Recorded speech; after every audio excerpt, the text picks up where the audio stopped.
ना मम्मी मला खूप ओरडली बरं का.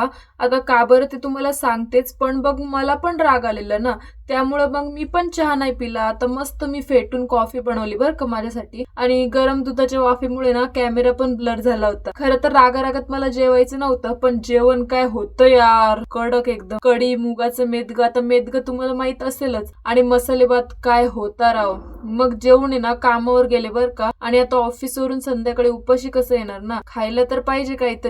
मग कसं पोट आपल्यावर पण खुश होतं ना, मग हटका पिझ्झा मागवला बरं का, आणि त्याच्यासोबत काय काय 2-4 पुड्या दिलत्या, मग सगळ्या टाकल्या आणि ताव मारावं म्हटलं, पण काय हे हातातच येईना बघा. कसं तरी घेतलं आणि खायला सुरुवात केली.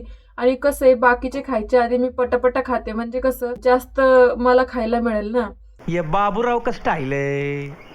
आणि चहाशिवाय काय खाणं पूर्ण होते का, त्यामुळे चहा पण पिला बरं का. आणि घरी येताना भांडण झालं होतं, म्हणून म्हटलं मम्मीला जरासा आराम पण द्यावा आणि पिझ्झा घेऊन जावा, कारण मला ते सगळे म्हणत असतात की नुसती तू बाहेरचं खाते, कधीतरी आम्हाला पण आणत जा. तर त्यामुळे त्यांना पण नेला, कारण आधी व्हिडिओ नव्हते बनवत ना, तर कुणाला कळत नव्हतं, पण आता व्हिडिओ बनवते त्यामुळे सगळ्यांना समजते की मी नेमकं काय काय करते, रोज काय काय खाते.